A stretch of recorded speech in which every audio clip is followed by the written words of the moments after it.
It's really just about collecting leaves, getting a GPS point, writing a couple other things down, and having a great day in the woods.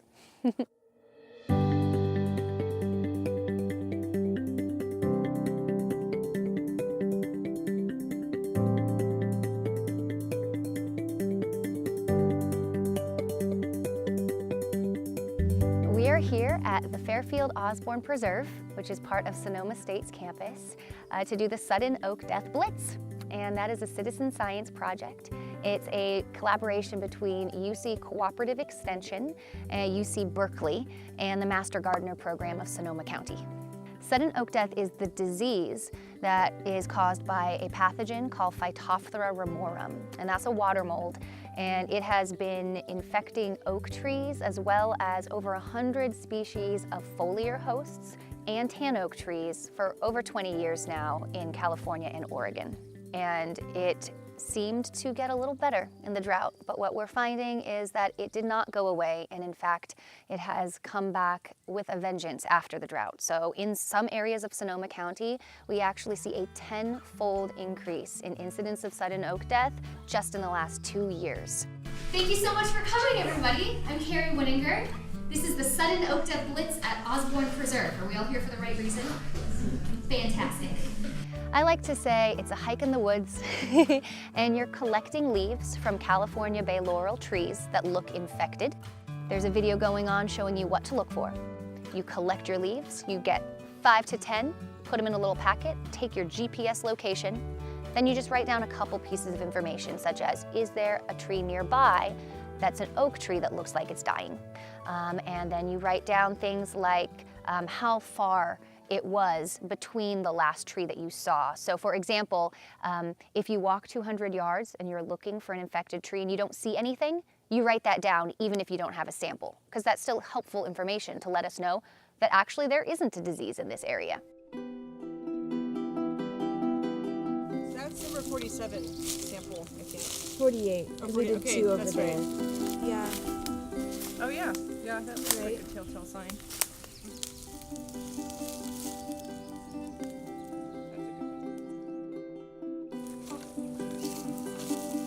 Alrighty, onward.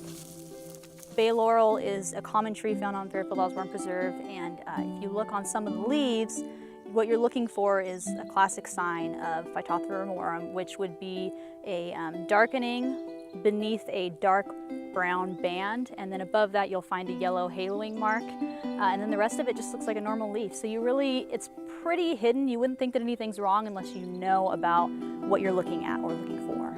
The pathogen looks different on different leaves depending on where it's facing. If the leaf is vertical or horizontal, you will see the signs of the browning on the leaf depending on where the water is going to be pooled or collected. So like the water collected on the side, and this one too, it was laying sideways. This one's like, it was almost dead when I found it.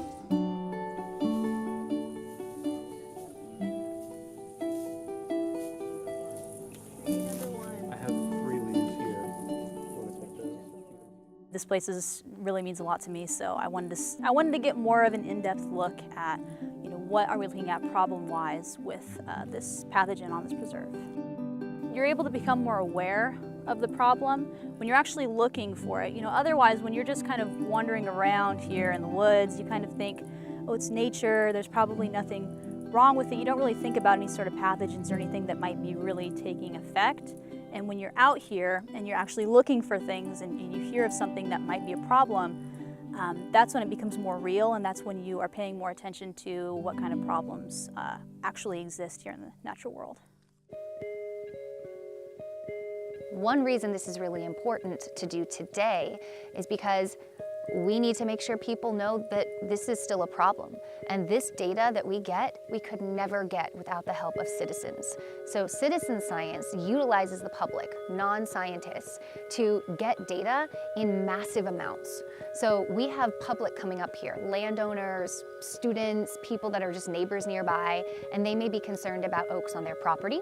They just might love this preserve, or they may want to help science. And so what they can do is come collect some pretty simple, well laid out data that scientists have come up with protocols for. And they collect that information and then they give it to the scientific community to use. And then scientists get to find out, what do we have and how can we use this? So there's an app called SODMap Mobile that's really easy to get on your phone.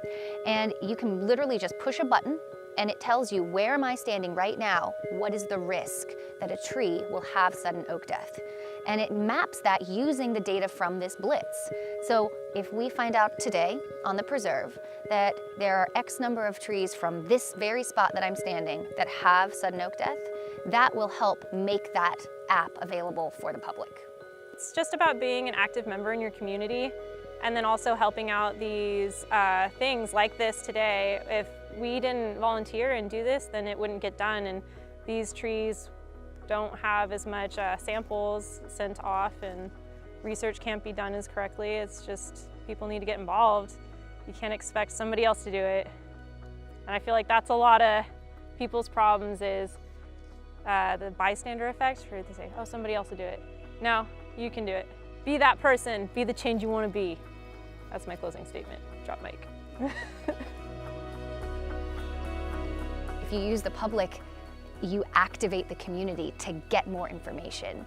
Another thing is you're actually educating the public. So not just are you getting data, you're getting people to care and be informed and maybe speak up and get more done.